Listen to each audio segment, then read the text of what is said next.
Imagine this. You're standing in a valley between two mountains. The grass reaches your knees. The air smells clean, like after a rainstorm. You hear something in the distance. Footsteps, but they're not normal footsteps. The ground shakes with each step. Boom, boom, boom. You look up, and walking toward you is a man. But he's not a regular man. He's twice as tall as any person you've ever seen, maybe 3 times as tall. His shadow covers you completely.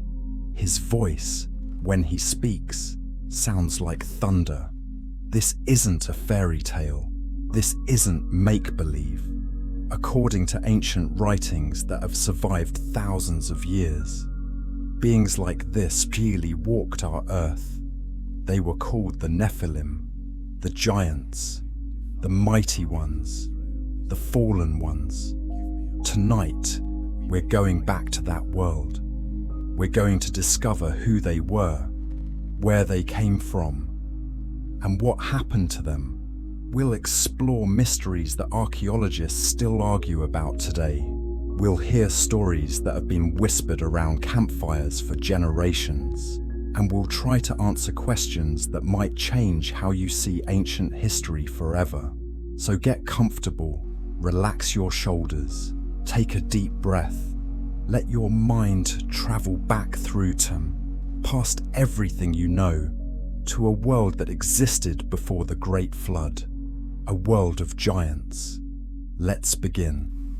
Chapter 1: The Night the Stars Fell. Before we talk about giants, we need to understand where they came from. And that story begins in a place we can barely imagine. A place of light and music and perfect order. A place where powerful beings served the creator of everything. These beings had names, though most are lost to us now. They were messengers, protectors.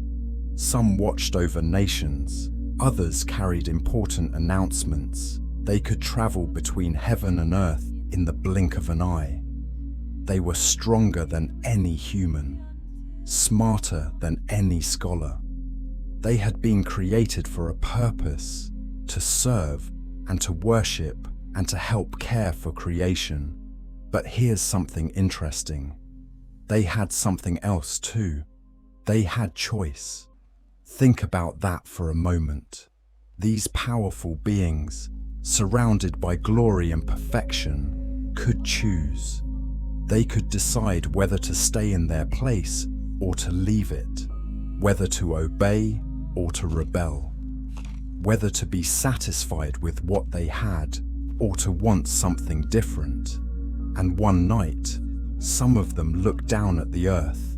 They watched humans living their lives, building homes, growing food, starting families, and they saw something that made them curious. They saw beauty, human beauty, the beauty of daughters of men, as the old texts call them. Now you might be wondering, what's so special about that? But you have to understand, these beings had never experienced desire like humans do. They had never felt attraction. They had never wanted something they weren't supposed to have. This was completely new to them. The ancient Book of Enoch, which isn't in most Bibles but was read by people thousands of years ago, tells us more about this. It says there were 200 of these beings who made a pact.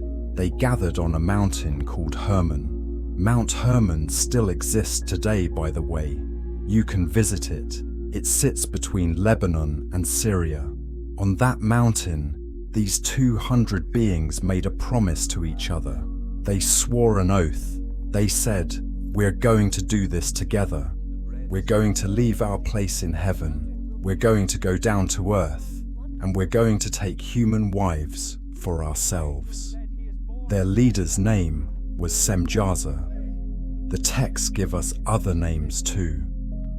Azazel, Arachiel, Ramiel, Kokabeel, Tamiel. Each one of these names meant something. Kokabeel meant star of God.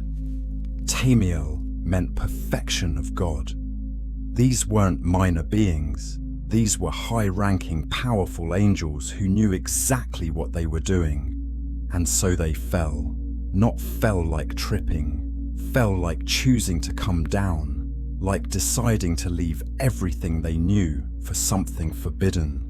Imagine being a human living in those days. You're working in a field, maybe gathering wheat or tending sheep.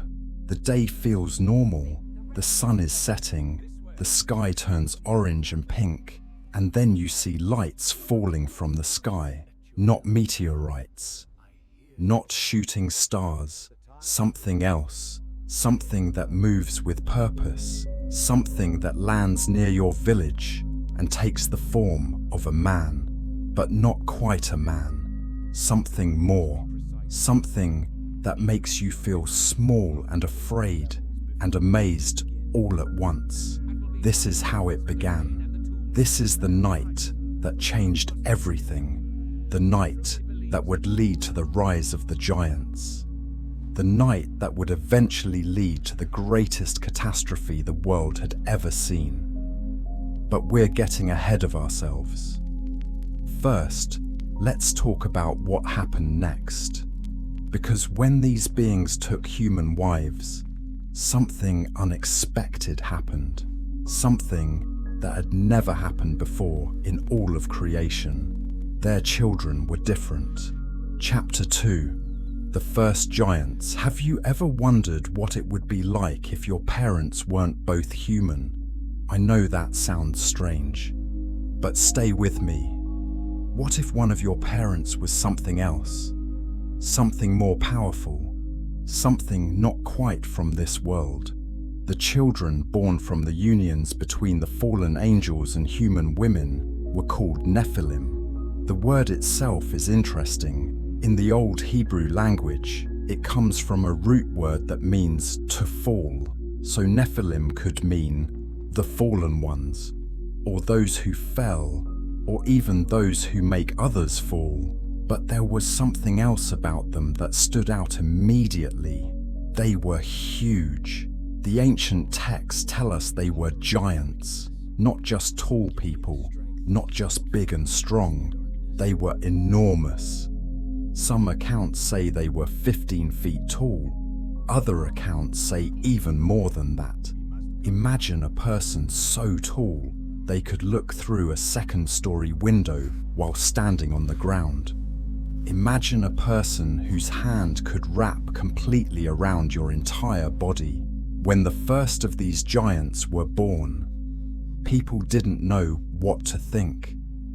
At first, maybe they seemed like miracles.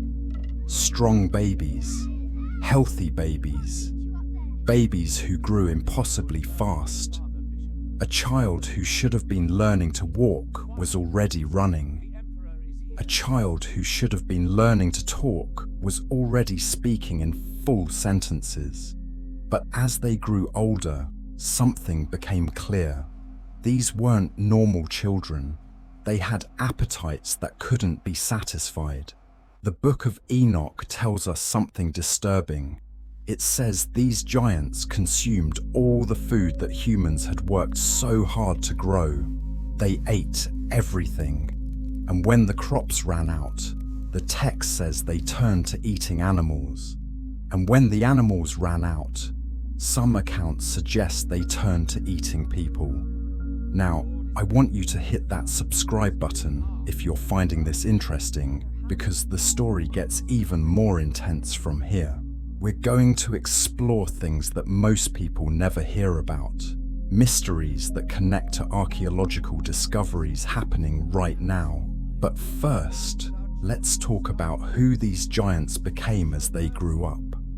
Their fathers, the fallen angels, taught them things. Secret knowledge, hidden wisdom, things that humans weren't supposed to know yet. Azazel, one of the leaders, taught men how to make swords and knives and shields and armor. He taught them the art of war. Before this, humans had tools for farming, for building, for hunting. But weapons designed specifically to kill other humans? That was new. Other fallen angels taught different things. Semjaza taught spells and how to cut roots for magic. Armaros taught how to break enchantments. Barakel taught astrology. Kokabeel taught the signs of the stars. Ezekiel taught knowledge about clouds. Arakiel taught the signs of the earth. Shamsiel taught the signs of the sun. Sariel taught the course of the moon. Why is this important? Because suddenly, humans had knowledge they hadn't earned. They hadn't learned it slowly through experience and wisdom. It was just given to them. And with that knowledge came power. But power without wisdom is dangerous. The Nephilim grew up learning all of this. They became skilled warriors, brilliant strategists, master craftsmen. They could forge weapons better than anyone. They could build structures that seemed impossible. They understood secrets of the stars and the earth that gave them advantages over regular humans. And they used those advantages. They became rulers, kings, warlords, legends. People began to worship them, not as equals, not as friends, as gods. Think about how that would change society. Imagine living in a world where these giants decided everything, where they took whatever they wanted, where they made the rules and nobody could stop them because nobody was strong enough. The old ways of living together peacefully, of sharing resources, of respecting each other, all of that began to crumble. The Bible gives us a glimpse of this in Genesis chapter 6. It says that when these things happened, wickedness began to spread. Not just normal human mistakes and sins. It says, every inclination of the thoughts of the human heart was only evil all the time. That's a powerful statement. It means that goodness became rare, kindness became rare, love became rare. In its place came violence, cruelty, pride. The strong dominated the weak, the mighty took from the helpless, and the Nephilim, these half-angel, half-human giants, stood at the center of it all. But here's a question I want you to think about. Were they evil because of what they were, or were they evil because of what they chose to do? Could a Nephilim have chosen differently? Could one of them have used their strength to protect instead of to dominate? Could one of them have used their knowledge to help instead of to control? We don't have clear answers to these questions. The texts don't tell us about any good Nephilim, but the questions themselves are interesting, aren't they? They make us think about power and choice and responsibility. Drop a comment below and let me know what you think. If you had the strength of a giant and the knowledge of angels, what would you do with it? Would you be able to resist the temptation to use it for yourself? Chapter 3. When angels walked among men. Let's paint a picture of what daily life might have been like in those strange days. Because this wasn't just about giants existing somewhere far away. This was about a completely different kind of world. Imagine you're a farmer. You wake up before sunrise, like farmers have done for thousands of years. You step outside your small home. Maybe it's made of mud, bricks, or stone. Maybe it has a thatched roof. You're planning to spend the day working in your field, planting or harvesting or tending your crops. But then you see him, one of them, a Nephilim warrior. He's walking through the village. Each of his steps covers the distance of 3 of yours. He's looking around, deciding something. Maybe he's deciding whose crops to take today. Maybe he's deciding which young men to draft into his army. Maybe he's just passing through, and everyone hopes he keeps passing and doesn't stop. You lower your eyes. You've learned not to look at them directly. It can be taken as a challenge, and challenging a Nephilim is like an ant challenging a human. It doesn't end well. Your neighbor, an old man who remembers when things were different, whispers to you. My grandfather told me stories, he says. Stories about when the Shining Ones first came down. He saw it happen. He saw them descend from the sky like falling stars. At first, people thought they were gods come to bless us. They were so beautiful, so powerful. They could do things we couldn't imagine, lift boulders we could barely move, see in the dark like it was day, heal injuries just by touching them. What happened, you ask, even though you know the answer? You're living the answer. They took what they wanted, the old man says. At first, just wives, women who were honored to be chosen by such beings. But then their children came, and those children were different, hungry, demanding, strong enough to take whatever their hunger desired, and their fathers taught them that might makes right. That power means you don't have to ask permission. This was the world, a world where the rules had changed, where the strong dominated not just through human strength, but through supernatural power. The fallen angels, they didn't hide what they were. They walked among humans openly. They set themselves up as kings and gods. They demanded worship. They expected tribute. Cities built temples to them. Scribes wrote poems about their greatness. Parents named their children after them, hoping to earn favor.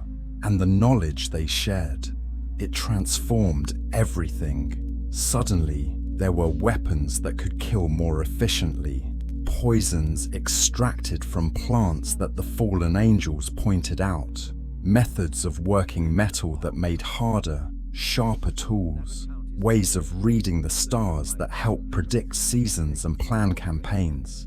But along with useful knowledge came dangerous knowledge. The texts tell us that they taught spells and enchantments, root cutting and divination, ways of trying to control the spiritual realm, magic, if you want to call it that, practices that the Creator had never intended humans to mess with. Why? Why would they teach these things? Some scholars think it was pride. The fallen angels wanted to be worshipped, and what better way than to give humans powers they'd never had before? Others think it was rebellion. If God didn't want humans to have this knowledge, then teaching it was a way of continuing their rebellion. Still, others think it was corruption. These beings had fallen in more ways than one. They had left their place in heaven. They had taken human wives against the natural order. Maybe something in them had twisted. Maybe they wanted to drag creation down with them. Whatever the reason, the result was clear. Humanity changed, not evolved exactly, changed. The innocence of the early generations was gone. In its place was sophistication mixed with violence, knowledge mixed with cruelty, power mixed with corruption. And everywhere, the Nephilim grew more numerous. The first generation had children of their own. Were those children giants too? The texts aren't completely clear. Some traditions say yes, the giant bloodline continued. Others suggest that while they were still larger and stronger than normal humans, they were smaller than their parents. What we do know is that their influence spread. Different regions had different giants who ruled them. They built kingdoms. They created dynasties. They made names for themselves that would echo through history.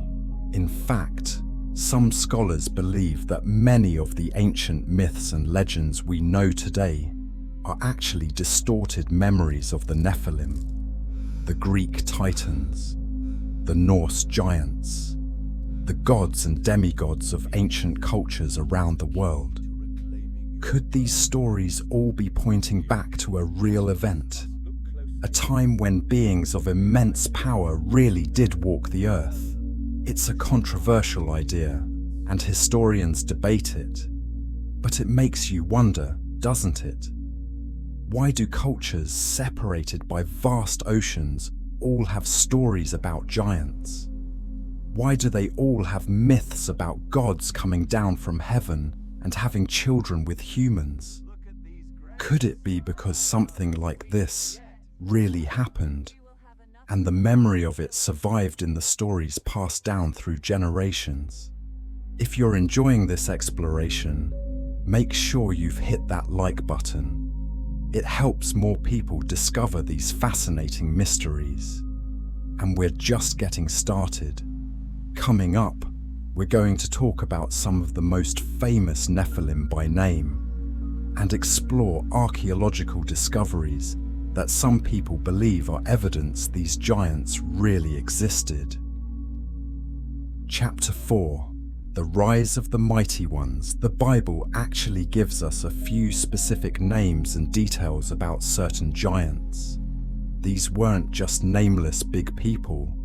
They were individuals. They had identities.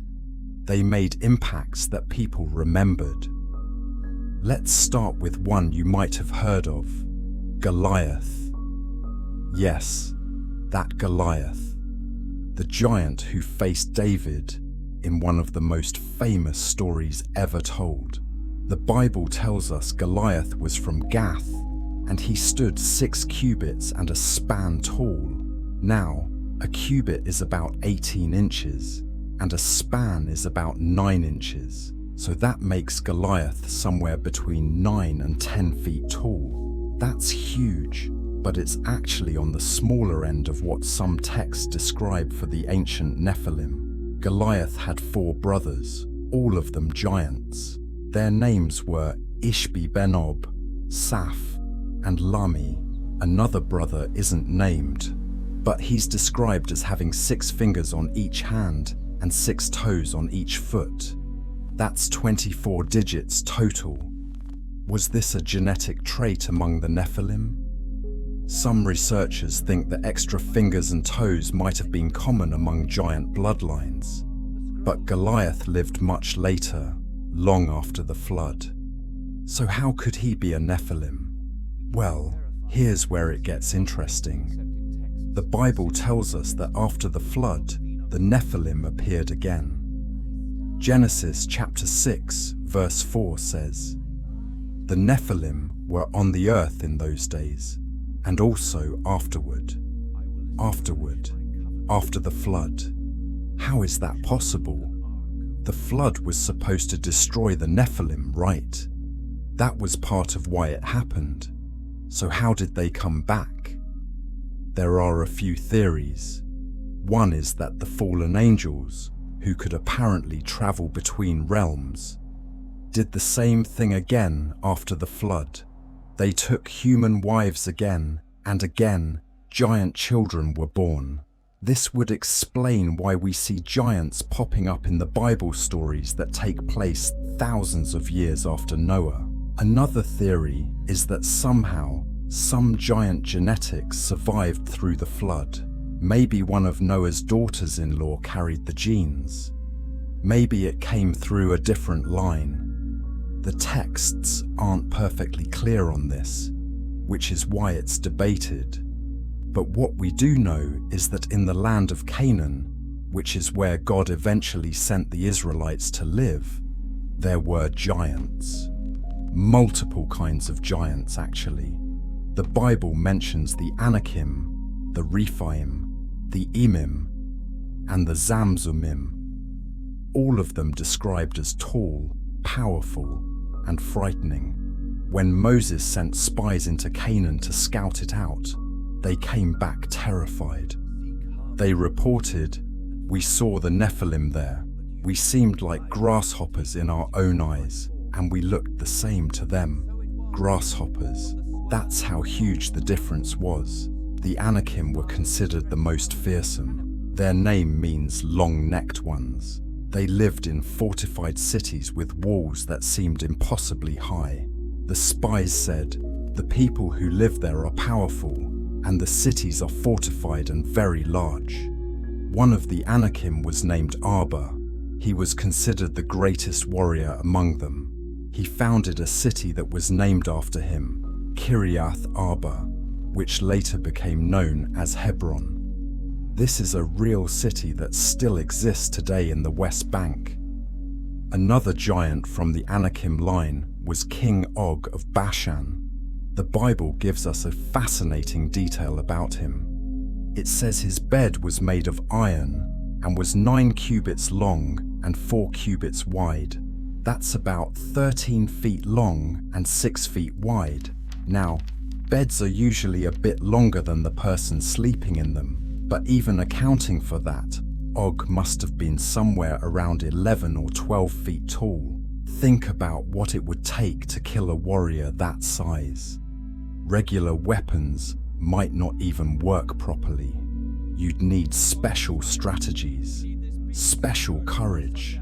It's no wonder that when the Israelites finally did defeat these giants, the victories were celebrated as miracles, because by normal human standards, defeating them should have been impossible. But here's something interesting. While the Bible presents these giants as enemies to be overcome, other ancient cultures celebrated giants as heroes. The Sumerian king list, an ancient text from Mesopotamia, mentions kings who ruled for impossibly long periods and did incredible feats. The Epic of Gilgamesh, one of the oldest stories we have, is about a king who was part god and part human, who was much larger and stronger than normal men, and who went on adventures that normal humans couldn't survive. Are these the same beings? Different traditions remembering the same events? Or just coincidence? Scholars argue about this, but the pattern is interesting. All over the ancient world, stories of giants and semi-divine heroes exist. They're not just in the Bible, they're everywhere. Now, let me ask you a question. If you were alive back then, and you saw a giant walk through your village, what would you think? Would you see him as a god? As a monster? As just a very big person? Drop a comment and let me know. I'm curious what your first reaction would be. Chapter 5, Secrets of the Nephilim. So far, we've talked about who the Nephilim were and where they came from. But let's go deeper. What were they really like? What abilities did they have? What did they know that regular humans didn't? The ancient texts give us some clues, and they're fascinating. According to the Book of Enoch, the Nephilim and their fallen angel fathers possessed knowledge that was supposed to remain hidden from humanity. This wasn't just practical knowledge like farming or building. This was secret wisdom about how the world really works. Azazel, one of the fallen angels, taught metalworking and weapon making, but he also taught something else. The text says he taught men about cosmetics and jewelry. Now that might sound harmless, but think about what that really means. He taught vanity. He taught people to value appearance over substance. He taught decoration and adornment that led to pride and lust. He also taught women about makeup and how to beautify their eyes and use precious stones. Again, this might seem innocent, but the text presents it as corrupting, as teaching people to focus on external beauty and attraction in ways that led away from inner goodness. Semjaza taught enchantments and root cutting. This means knowledge of plants and herbs that could be used for potions and spells. Some of this might have been medicinal, but it clearly went beyond that into what we might call magic or sorcery. Armaros taught the resolving of enchantments. So if Semjaza taught how to create magical effects, Armaros taught how to break them. This suggests there was a whole system of spiritual manipulation being passed down. Barakel taught astrology, not just astronomy, which is the scientific study of stars. Astrology, which is the attempt to predict the future and understand fate by the positions of celestial bodies. The idea that the stars control or predict human destiny. Kokabiel taught the constellations. Ezekiel taught knowledge about the clouds. Arachiel taught the signs of the earth. Shamsiel taught the signs of the sun. Sariel taught the course of the moon. Do you see the pattern? All of this knowledge is about trying to predict, control, or manipulate the natural and spiritual world. It's about trying to gain power through hidden wisdom. But there's something else the texts mention that's even more disturbing. They say that the Nephilim and the fallen angels taught humans about abortion, about ways to prevent pregnancy or end it. This is presented as serious wrongdoing, as interfering with life itself in ways that violated natural law. They also taught about oaths and curses, how to bind people with words, how to make promises that had spiritual weight, how to curse your enemies so that harm would come to them. All of this knowledge spread through humanity like a virus. Villages that had lived simply, focused on survival and family and community, suddenly had access to power they'd never imagined. And with that power came conflict, came competition, came corruption. But did the Nephilim themselves have special abilities beyond knowledge? Some traditions say yes. They suggest that having angel fathers gave them certain supernatural traits. Extraordinary strength, obviously, but also possibly enhanced senses, longer lifespans, greater intelligence. Some texts even suggest they could communicate with spiritual beings or see into the spiritual realm in ways humans couldn't. There's a fascinating passage in the Book of Jasher, another ancient text, that describes the Nephilim as eating enormous amounts of food. It says they consumed the entire harvest. When that ran out, they turned to animals. And when animals became scarce, the text darkly hints that they turned to eating people. Whether this is literal cannibalism or figurative language meaning they destroyed people, we can't be certain.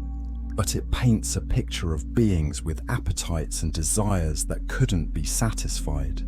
Now here's where we get into really controversial territory.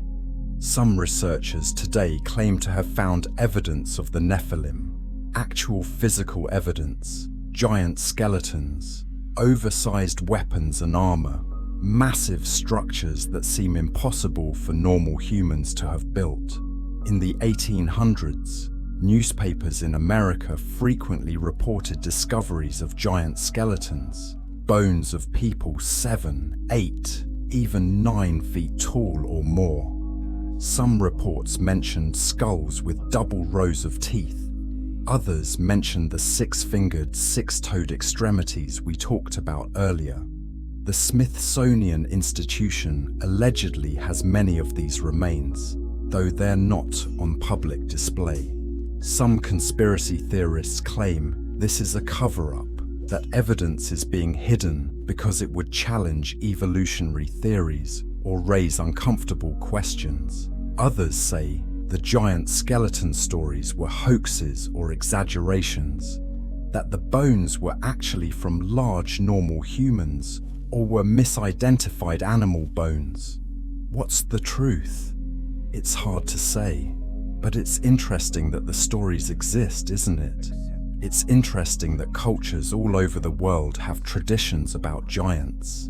It's interesting that ancient structures like Stonehenge, or the pyramids, or Baalbek in Lebanon, have stones so massive that even with modern equipment, we're not entirely sure how they were moved. Could the Nephilim have been real? Could beings of extraordinary size and strength have helped build some of these ancient wonders? Or are we looking for mysteries where none exist, seeing patterns in random facts? I want you to hit that subscribe button if you're still with me, because we're about to transition into something important. We've talked about who the Nephilim were and what they did. Now we need to talk about what happened to them, and to understand that, we need to meet a man named Noah. Chapter 6. The world before the flood. Take a moment and try to imagine a world completely different from ours. Not just ancient, but alien in how it worked. A world where people lived for hundreds of years, where violence was normal, where knowledge of secrets gave certain people terrible power, where giants ruled nations. This was the pre-flood world, and according to the Bible, it got so bad that God regretted making humans in the first place. That's a shocking statement. Genesis chapter 6 verse 6 says, "The Lord regretted that he had made human beings on the earth, and his heart was deeply troubled." What would it take for the creator of everything to regret creating humanity? What would things have to be like for God himself to be heartbroken over what his creation had become? The text tells us that the earth was filled with violence. The Hebrew word used there is Hamas, which means violence, wrong, cruelty. It had become the default setting of human society. Not occasional violence, but constant. Not the exception, but the rule. It also says that every inclination of human thoughts was only evil all the time. Think about that. Every inclination, only evil, all the time. Not sometimes, not mostly, constantly, completely. How does a species get to that point? How does an entire world become so corrupted that there's no good left in it? The text suggests it was a combination of factors. The influence of the fallen angels, the domination of the Nephilim, the forbidden knowledge that had been shared, the breaking of natural boundaries. In a world where might made right, where the strong took from the weak, where supernatural beings demanded worship, where violence was celebrated and kindness was seen as weakness, goodness couldn't survive. It got crushed. It got corrupted. It got erased. Imagine being a parent trying to raise children in that world. How do you teach them to be kind when kindness gets you killed? How do you teach them to share when hoarders survive and sharers starve? How do you teach them to worship the Creator when giants are standing right there, visible and powerful, demanding worship for themselves? The pressure to conform, to go along, to accept the way things were, must have been enormous. Standing against it would make you an outcast, a target, a fool, and yet, one man did stand against it. One family held on to goodness when everything around them was evil. One household remembered the Creator when the rest of the world had forgotten. His name was Noah, and he's important not because he was perfect, but because he was faithful. Genesis chapter 6 verse 9 says, "Noah was a righteous man, blameless among the people of his time, and he walked faithfully with God." Blameless among the people of his time. That doesn't necessarily mean he never made mistakes. It means that in a generation where everyone else had given up on righteousness, he hadn't.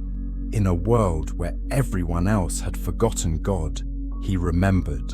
In a culture where violence was normal, he chose peace. That's harder than it sounds. It's easy to be good when everyone around you is good. It's easy to do the right thing when the right thing is rewarded. But Noah lived in a world where doing good probably made his life harder, not easier, where faithfulness probably cost him, not benefited him, where standing apart probably made him a joke, not a hero. The Bible doesn't give us a lot of details about Noah's life before the flood, but we can imagine. Maybe he had a small farm outside of a city ruled by Nephilim. Maybe he kept to himself, working hard, teaching his sons to honor the old ways. Maybe people mocked him for praying to a god they'd never seen, when there were giants right there they could see and touch and fear. Maybe his family was seen as strange, the weird family that still talks about the Creator. The backwards people who refuse to worship the mighty ones. The fools who think there's something wrong with how everyone else lives. And then one day, God spoke to him, the Creator, who had watched his creation spiral into darkness, who had seen violence fill the earth, who had witnessed the corruption of nearly everything he had made, chose this one man to deliver a message to. The message was this: it's going to end, all of it, the violence, the corruption, the Nephilim, the influence of the fallen angels, the evil that fills every thought. It's all going to be washed away. The world is going to be cleansed, but there will be a way to survive. Build an ark. Build it to these exact specifications. Make it strong. Make it sealed. Make it big enough for your family and representatives of all the animals. Because when the flood comes, everything else will be destroyed, but you and yours will be saved. Now imagine hearing that. Imagine being told that the entire world is about to be destroyed, but you have a chance to survive if you'll build a massive boat in the middle of dry land. Would you believe it? Would you do it? Or would you think you were losing your mind? Noah believed. And that belief was about to be tested in ways he couldn't imagine. Because building the ark wouldn't be easy, it wouldn't be quick, and it wouldn't be private. Coming up, we're going to talk about what it took to build the impossible, the challenges Noah faced, the mockery he endured, and the moment when everything he'd been warned about finally came true. Chapter 7. One righteous man. Let's think about Noah as a real person for a minute. Not just a name in an old story, but a man with thoughts and feelings and fears and doubts. What must it have been like to be him? He was 600 years old when the flood came. People lived much longer back then, so he wasn't ancient by the standards of his time, but he was mature, experienced. He'd seen a lot of life. He'd watched the world get worse and worse for centuries. He had a wife. The Bible doesn't tell us her name, but she was there. She was part of this. She believed her husband when he told her God had spoken to him. She supported the plan. She helped. Think about what a remarkable woman she must have been. He had 3 sons, Shem, Ham, and Japheth. They were grown men, old enough to be married. Their wives were part of the family too. That's 8 people total.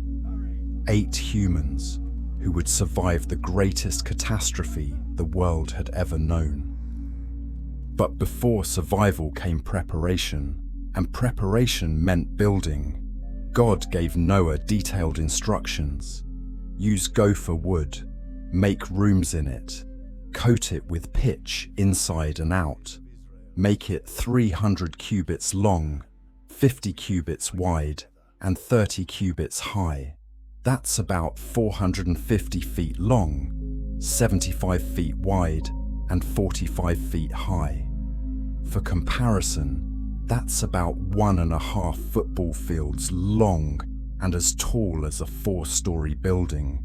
Put a roof on it and finish it to a cubit from the top. Put a door in the side. Make 3 decks, lower, middle, and upper. This wasn't a small project. This was massive. It would take decades to complete. Decades of labor, decades of expense, decades of commitment. Where did Noah get the resources? The Bible doesn't say, but he must have had wealth or property to trade. He must have had skills or knowledge that allowed him to acquire what he needed. Maybe he sold everything he had. Maybe he called in favors. Maybe he worked other jobs to fund the boat building, and he couldn't do it alone. 3 sons, even strong ones, aren't enough to build something that massive. Did he hire workers? Did he have servants or slaves? Did people from nearby villages help at first, before they realized how strange the project was? However it worked, word spread. Noah's building a boat, a huge boat, in the middle of dry land, because he says God told him a flood is coming. A flood big enough to cover the whole earth. Can you imagine the reactions? At first, maybe curiosity. People came to look, ask questions. Noah probably tried to warn them. This is serious. Judgment is coming. The world has become too evil. God is going to cleanse it with water. You should prepare. You should change. You should turn back to the Creator. But as the years passed and no flood came, curiosity turned to mockery. Look at the crazy old man and his boat. He thinks it's going to rain enough to flood the whole world. He thinks God is angry about how we live. He thinks he's better than us. The Nephilim probably heard about it too. Maybe some of them came to see, towering over Noah and his family, making threats or jokes. What's this ant building? You think your little boat is going to save you from anything?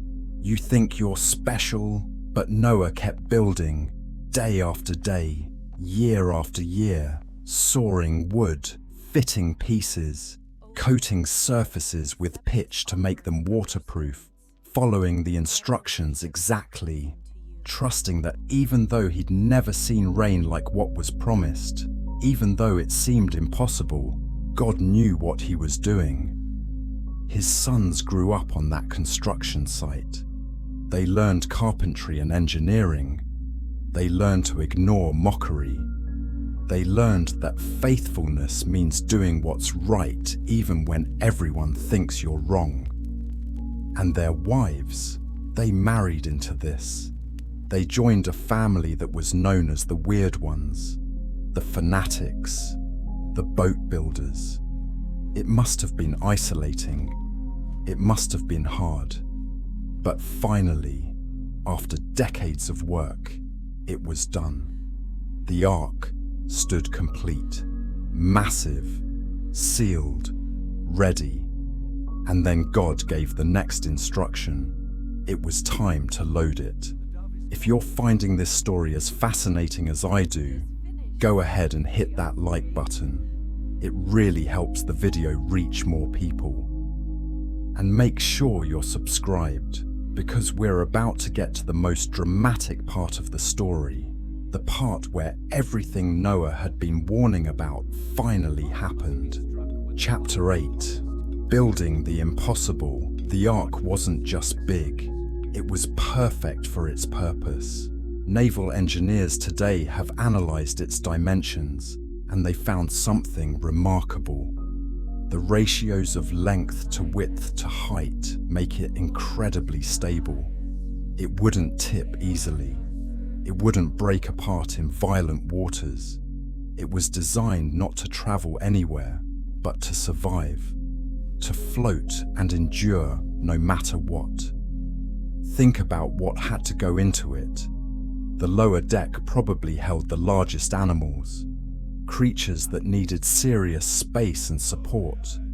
The middle deck might have held medium-sized animals, and the upper deck the smaller ones and the birds.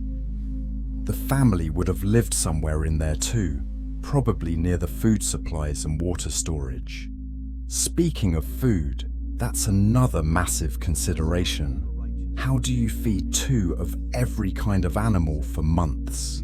Some animals eat meat, others eat plants. Some eat specific plants. Some need fresh water. Some need different temperatures. God told Noah to store food for the animals and for his family. That means gathering vast quantities of grain, hay, seeds, dried fruits, dried meat. It means creating storage systems that keep things from rotting or getting wet. It means planning and calculating and organizing. And then came the moment when God said it was time to load the ark. Genesis chapter 7 tells us that God himself brought the animals to Noah. They came on their own, pairs of birds flying in, pairs of mammals walking up the ramp, pairs of reptiles crawling, pairs of insects buzzing. Some animals came in groups of 7 pairs instead of just 1 pair. The clean animals, the text calls them. These were probably the ones used for sacrifice and sometimes for food. Animals like sheep, goats, cattle, deer. Imagine watching this. Imagine being one of the mockers who had laughed at Noah for years, and suddenly you see animals streaming toward the boat. Animals from far away. Animals that shouldn't be together. Predators and prey walking side by side, ignoring each other, all heading for the same impossible ship. Some people must have started to worry at that point. Some must have thought, wait, maybe he's not crazy. Maybe something really is about to happen. But most probably still didn't believe, because the sky was still clear. The sun still shone. Life went on as normal. The Bible says that in the days before the flood, people were eating and drinking, marrying and being given in marriage, right up until the day Noah entered the ark. They didn't believe until it was too late. Finally, after all the animals were aboard, Noah and his family entered. 8 people walking up that ramp, walking into that massive wooden structure, probably looking back at the world one last time, at the hills and valleys they knew, at the cities in the distance, at neighbors and strangers watching them go. And then something happened that must have terrified everyone watching. Genesis chapter 7 verse 16 says that after Noah and his family entered, the Lord shut him in. The door closed, not by human hands. God himself sealed it. Try to imagine that moment. The massive door swinging shut, the sound of it closing, the finality of it. And then what? Silence. Waiting. Noah and his family inside the dark ark with hundreds or thousands of animals. People outside wondering if anything would actually happen. Maybe some of them banged on the door. Maybe some of them shouted for Noah to let them in. Maybe some of them started to pray to the Creator they'd forgotten, making promises they'd never kept before. But the door stayed shut, and then the sky began to change. Clouds formed, dark clouds, thicker than any clouds people had seen before. The air pressure changed, the wind picked up, and then it started. Rain, but not normal rain. The text says the fountains of the great deep burst forth, and the floodgates of the heavens were opened. Water came from below and above at the same time. The springs under the earth erupted. The sky poured. At first, maybe it was just alarming. People ran for shelter. They covered their heads. They complained about getting wet. But it didn't stop.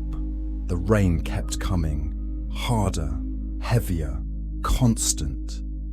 Streams began to form where there had been dry ground, then rivulets, then rivers.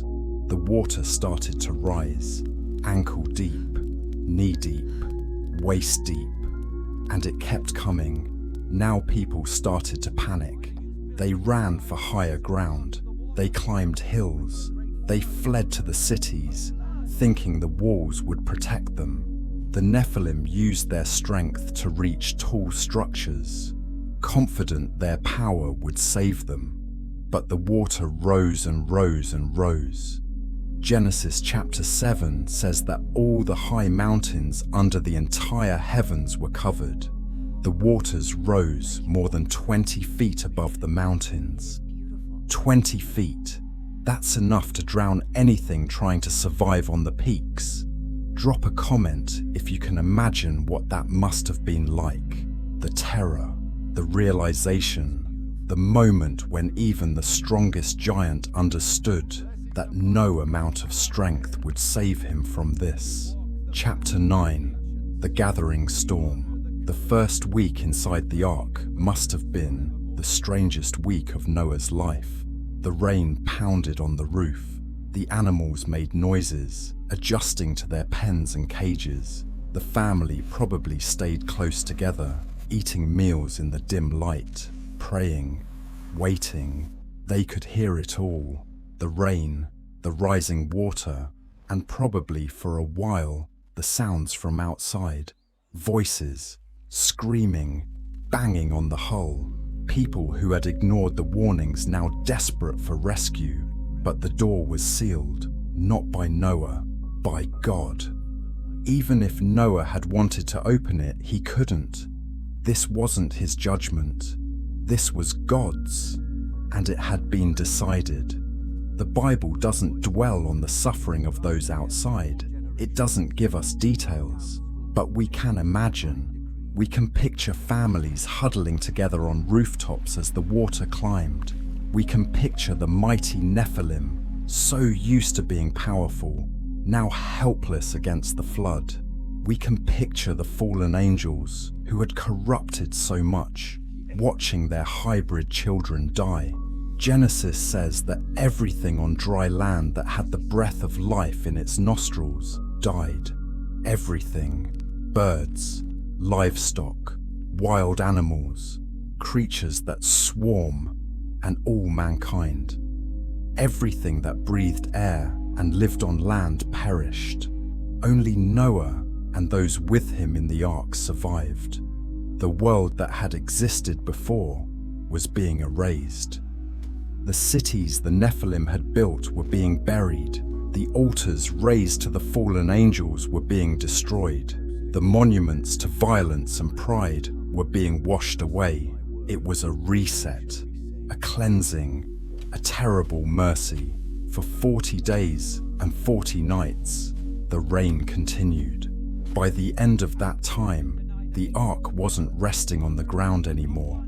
It was floating, being carried on the surface of a worldwide ocean. The highest mountains were underwater.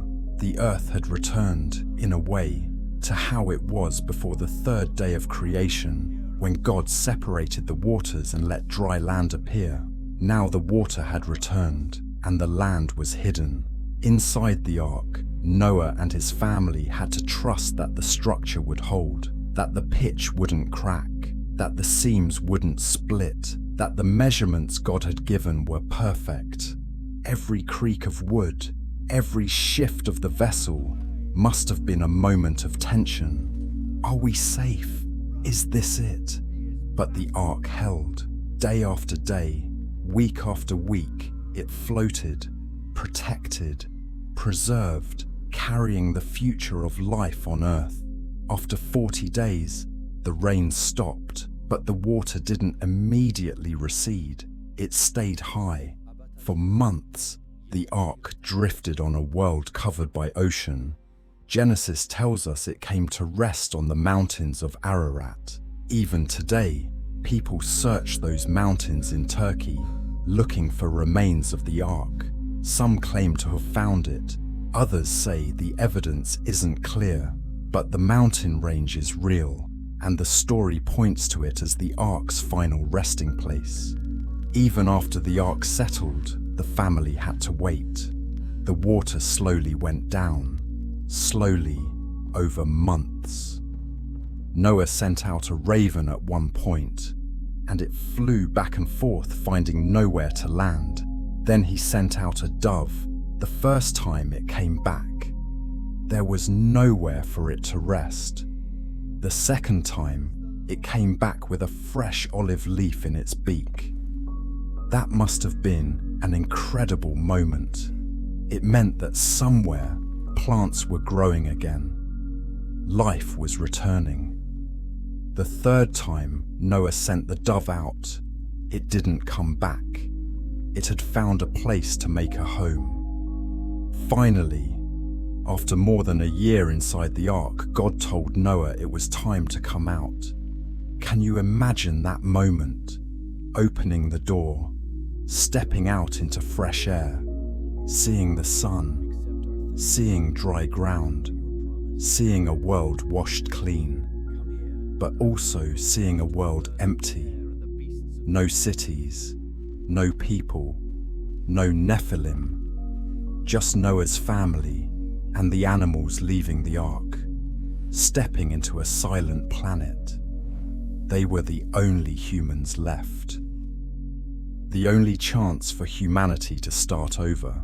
The first thing Noah did was build an altar, not to himself, not to celebrate his own survival, but to worship the God who had saved him. He took some of the clean animals and offered them as sacrifices. The text says that the Lord smelled the pleasing aroma and said in his heart, "Never again will I curse the ground because of humans," even though every inclination of the human heart is evil from childhood. "And never again will I destroy all living creatures as I have done." It's a promise, a covenant. God placed a rainbow in the sky as a sign. Every time it rains and a rainbow appears, it's a reminder that the waters will never again flood the whole earth. And so humanity started over. Noah and his family repopulated the world. They spread out. They had children. Those children had children. Nations formed. Languages developed. Cultures grew. And the memory of the flood, the memory of the giants, the memory of the world before, was passed down through stories. But here's the question that bothers a lot of people. If the flood destroyed the Nephilim, why do we see giants again later in the Bible? Why does the Bible mention the Anakim and the Rephaim and giants in the land of Canaan? Where did they come from? That's what we'll explore next. Because the story of the Nephilim doesn't quite end with the flood. There's more. And it's just as mysterious as what came before. If you've made it this far, you're clearly interested in this topic. Make sure you share this video with someone who would find it fascinating. And let me know in the comments, what do you think happened? How did giants appear again after the flood? Chapter 10, 40 Days and 40 Nights. Let's slow down and really think about what those 40 days and nights were like. Because when we read the story quickly, it's easy to skip over the reality of it. 40 days doesn't sound that long, but imagine living it. Imagine the first day. You're sealed inside a massive wooden boat.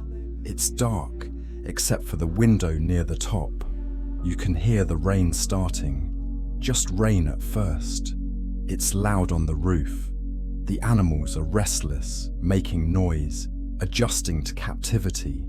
You eat a meal with your family. Bread, dried fruit, water. You try to sleep on whatever bedding you've prepared. The sound of rain is constant, loud.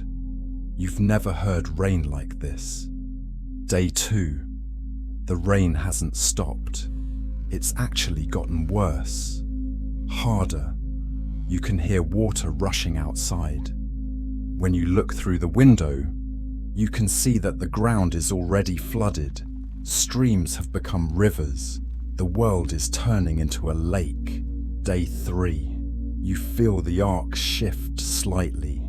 It's starting to float, just a little at first. A gentle lifting. It's both reassuring, the boat is doing what it's supposed to, and terrifying, because now you're not connected to the ground anymore. You're adrift.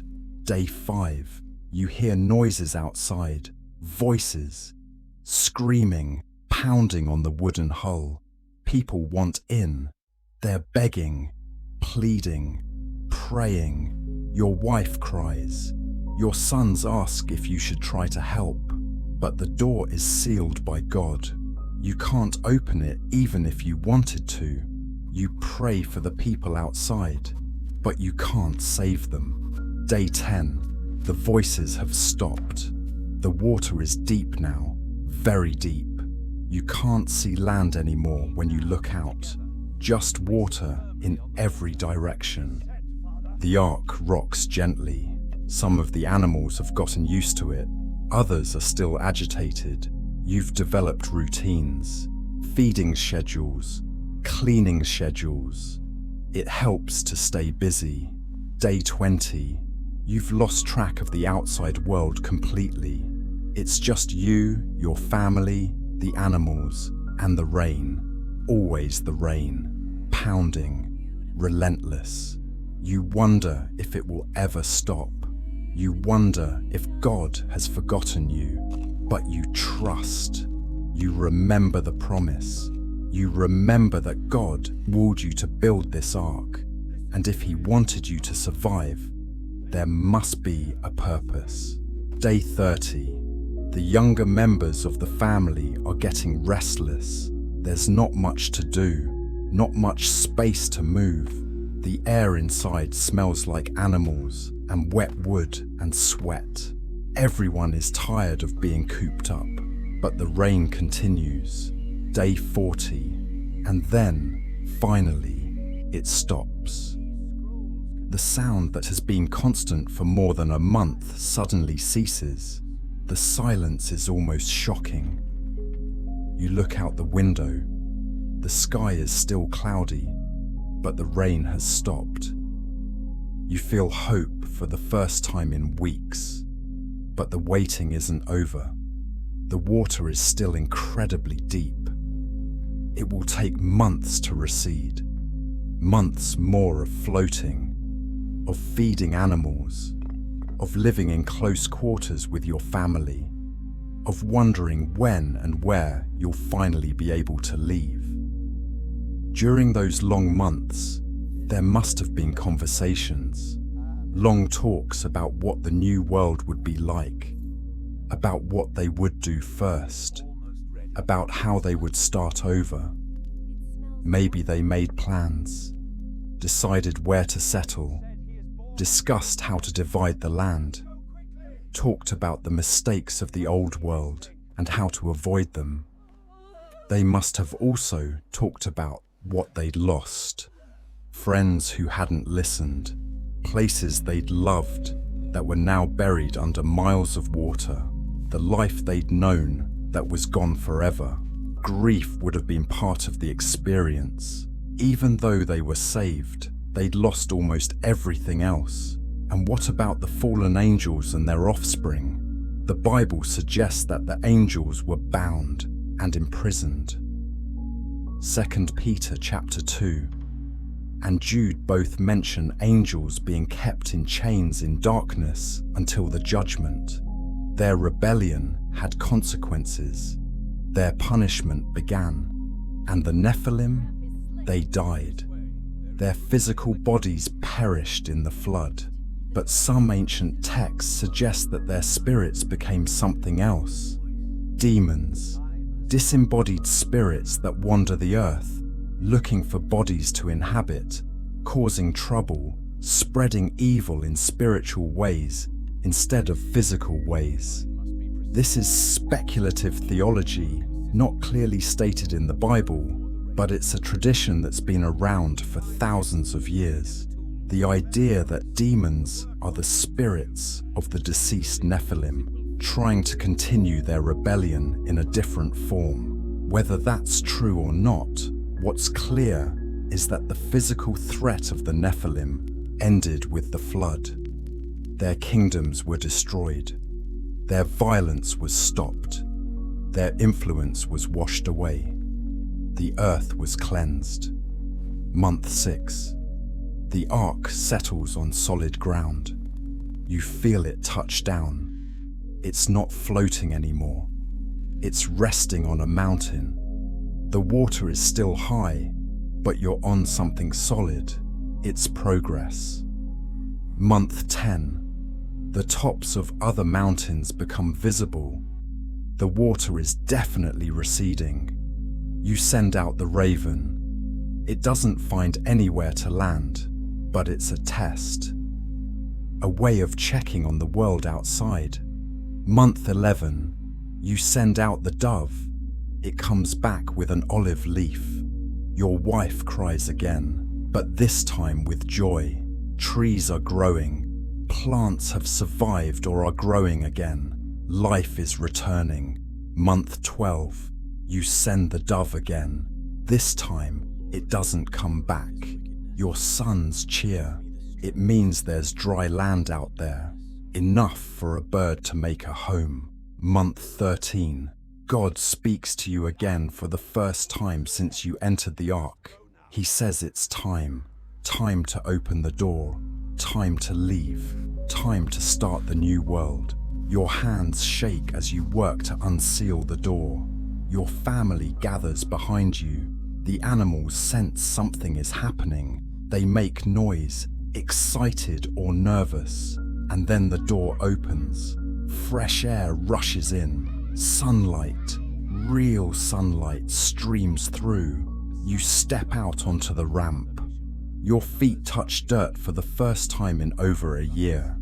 You look around at mountains and valleys and a world that's empty and clean and full of possibility. You fall to your knees and thank God. Your family joins you. The animals begin to leave the ark, rushing out into freedom. Birds take flight. Deer bound away. Predators and prey separate naturally now that the crisis is over. And you realize something. You've been given a second chance. All of humanity has been given a second chance. The question is, what will you do with it? Share this video if you think this story has something important to teach us today, because the themes, pride, corruption, judgment, mercy, new beginnings, they're timeless, aren't they? Chapter 11, When the Waters Rose. Let's talk about something that many people wonder about, the flood itself. Was it really worldwide? Is there evidence? What do we make of this event scientifically and historically? The Bible is clear that the flood covered the whole earth. Genesis says the waters rose greatly and covered all the high mountains under the entire heavens. Every living thing that moved on land perished. Only Noah and those with him in the ark survived. That's a global flood. Complete. Total. Covering everything. And for a long time, that's exactly how everyone understood the story. A worldwide catastrophe that reset creation. But in modern times, some people struggle with this. They ask questions. Where did all that water come from? Where did it go? Wouldn't there be more geological evidence? How could sea creatures survive if salt water and fresh water mixed? How did plants recover? How did ecosystems rebuild so quickly? These are fair questions, and there are different ways people who believe the Bible try to answer them. Some say that the pre-flood world was very different geographically. Maybe the mountains weren't as high. Maybe there was a water canopy surrounding the earth that provided some of the flood water. Maybe underground reservoirs, the fountains of the deep, held vast amounts of water that burst out. After the flood, maybe massive geological changes happened. Mountains rose, valleys sank, the water drained into new ocean basins. Others point to evidence they believe supports a worldwide flood. Sedimentary rock layers found all over the world, fossils of sea creatures on top of mountains, coal and oil deposits that suggest rapid burial of organic material, canyon formations that could have been carved by catastrophic water flow rather than slow erosion over millions of years. Then there are those who interpret the flood as regional rather than global. They suggest that the whole earth in the text means the whole known world to Noah, his entire region, that the flood was devastating to the ancient Near East, but not literally planetary. This is debated among scholars and theologians. People who equally respect the Bible sometimes come to different conclusions about the details, while agreeing on the main point. God judged a wicked world, and Noah and his family were saved. But here's something interesting that most people agree on. Cultures all over the world have flood stories. Native American tribes, Chinese traditions, Mesopotamian epics like Gilgamesh, Hindu texts, Greek myths, Aboriginal Australian stories, Pacific Island legends. Over 200 cultures have stories about a great flood that destroyed most of humanity. Why? If the flood was just a local event in the Middle East, why do people on every continent have similar stories? This is one of the strongest arguments that something major really happened, that there's a shared human memory of a catastrophic flood. The details vary. In some stories, the survivors escape in a boat. In others, they climb a mountain. Some name the hero different names. Some have multiple gods causing the flood instead of one god. But the core is similar. Humanity was wicked. A flood came as judgment. A few people were warned and survived. The world started over. It's as if the memory of the event scattered with humanity as they spread across the globe after the flood, and each culture preserved the memory in its own way, with its own details, but keeping the heart of the story intact. Now, let's talk about something that's both fascinating and troubling. What happened to all those people who died in the flood? The Bible doesn't give us a detailed answer about the spiritual fate of everyone who perished, but it does give us principles. It tells us that God is just, that He judges fairly, that He takes no pleasure in the death of the wicked, that He's patient and gives people time to repent. Noah preached righteousness for years while building the ark. People had opportunities to change. They chose not to.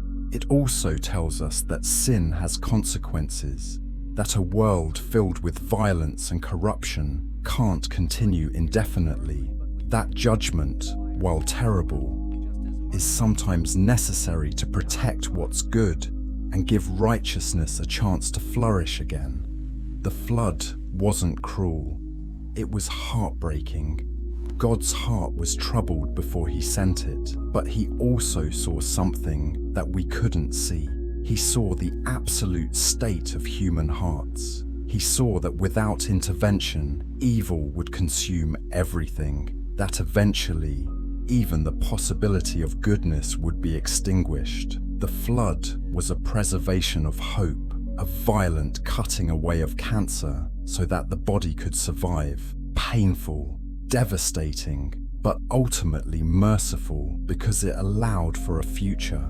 And that future started with 8 people stepping out of an ark onto wet ground. 8 people who would have children and grandchildren and great-grandchildren. 8 people from whom every human alive today descends. If you trace your ancestry back far enough, you get to Noah. That's what the Bible claims. That all of us, no matter our race or nationality or culture, came from that one family. We're all related, all cousins in a sense, all part of the new beginning that God gave humanity. That's a powerful thought. It means that what happened to Noah's family matters to you. Their story is your story. Their second chance is your heritage. And it means that the lessons from the flood apply to us too. The warnings about pride and violence and corruption, the example of faithfulness in the midst of wickedness, the reminder that God sees, God cares, and God acts, the promise that even in judgment, there's mercy for those who trust Him. So what do you think? Do you believe the flood really happened? Do you think it was global or regional? Do you think the evidence supports it or contradicts it? Let me know in the comments. I love hearing different perspectives. Chapter 12, Echoes of the Giants. Now we come to the question that lingers. If the flood destroyed the Nephilim, if it wiped out the giants and cleansed the earth of their corruption, why do we see giants again later in the Bible? Why does Moses send spies into Canaan and they report seeing Nephilim? Why does David fight Goliath? Where did these later giants come from? The Bible gives us a clue in Genesis chapter 6, verse 4. It says, "The Nephilim were on the earth in those days, and also afterward, after the flood." This little phrase suggests that somehow the giant problem returned. There are several theories about how this happened, and it's worth exploring them because they lead to interesting questions about genetics, spirituality, and the ongoing battle between good and evil. Theory 1. The fallen angels did it again. After the flood, some of these spiritual beings who had survived because they're not physical creatures did the same thing they'd done before. They came to Earth and took human wives, and once again, giant offspring were born. This would explain why we see giants in Canaan and other places centuries after the flood. It happened again, though perhaps on a smaller scale. This theory has some support in ancient texts outside the Bible, which suggests that this kind of corruption continued in certain bloodlines and regions. It would mean that the temptation and rebellion that led to the first Nephilim was still active, still causing problems, still needing to be dealt with. Theory 2. The giant trait came through the flood in human genetics. Maybe one of Noah's daughters-in-law, the wives of Shem, Ham, or Japheth, carried giant ancestry in her bloodline. Not enough to make her a giant, but enough that the genes could express themselves in later generations under certain conditions. Ham's son was named Canaan, and the land of Canaan is where most of the post-flood giants lived. The Anakim, the Rephaim, the Zamzumim, they were all in or near Canaan. Is this a clue? Did the giant trait come through Ham's line? The Bible does tell us that Noah cursed Canaan after an incident involving Ham. While the curse was about servitude, not size, it's interesting that the land of Canaan became known for its giants. This theory is controversial because it suggests the flood didn't completely accomplish its purpose of eliminating the Nephilim corruption, But others say that's too simplistic, that the flood eliminated the wickedness of that generation and the influence of the fallen angels, even if some genetic traits remain dormant. Theory 3. The later giants weren't Nephilim at all.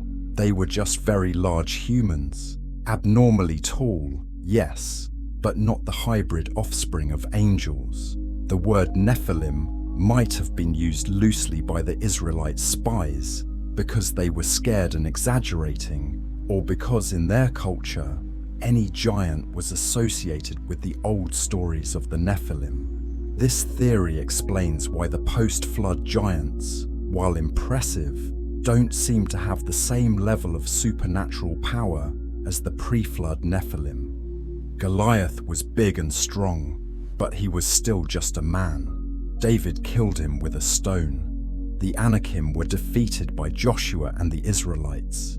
They were formidable enemies, but not unstoppable. So which theory is correct? Honestly, we don't know for sure. The Bible doesn't give us enough detail to be certain. What we do know is that giants appeared again, and that they were seen as enemies of God's people, obstacles to be overcome. And maybe that's the point. Maybe the specifics of where they came from matters less than what they represent. They represent opposition, intimidation, the temptation to fear and give up, the challenge to trust God even when the odds seem impossible. When the Israelites saw giants in Canaan, they had a choice. Trust that God could give them victory or give in to fear. 10 of the 12 spies said, "We can't do it. They're too big. We're like grasshoppers compared to them." But 2 spies, Joshua and Caleb, said, "With God's help, we can do this. Don't be afraid." The people chose fear, and because of that, they wandered in the desert for 40 years until that fearful generation died off. Only then did their children, led by Joshua, enter the land and face the giants with faith. And you know what? They won. Joshua defeated the Anakim. He destroyed their cities. He drove them out of the hill country. David killed Goliath and his brothers. Over time, the giants faded from history again. Today, we don't have literal giants to fight, but we have obstacles that seem overwhelming, problems that make us feel like grasshoppers, challenges that tempt us to turn back instead of moving forward. The story of the Nephilim, from their origin to their destruction to their strange reappearance and final defeat, teaches us something important. It teaches us that evil is real, that corruption can spread, that power without righteousness is dangerous.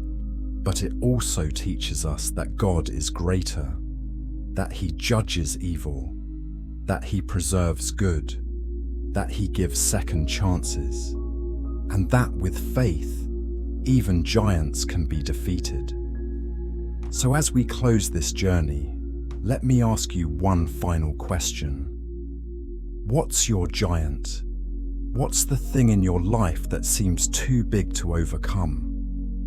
What makes you feel like a grasshopper? Maybe it's a habit you can't break. Maybe it's a fear that controls you. Maybe it's a person who intimidates you. Maybe it's a dream that seems impossible.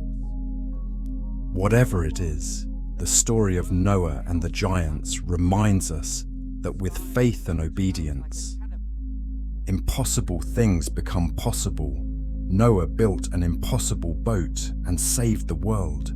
David faced an impossible giant and became a king. Joshua conquered an impossible land and gave his people a home. What impossible thing is God calling you to do? If this video has made you think, if it's inspired you or challenged you or taught you something, please hit that subscribe button. Share this with someone who needs to hear it. Leave a comment about what spoke to you most. And remember, the God who judged the Nephilim, who saved Noah, who helped David, who gave Joshua victory, that same God is here with you today. Whatever you're facing, you don't face it alone. Whatever giant stands in your way, you don't have to defeat it in your own strength. Have faith, take courage, and step forward, because the story isn't over. It continues in you, in your choices, in your faith, in your willingness to trust that the God of ancient days is still the God of today. Thank you for joining me on this exploration. May you walk in wisdom, in courage, and in the knowledge that you're part of a story far bigger and more ancient than you ever imagined. Sleep well, and remember, even giants fall.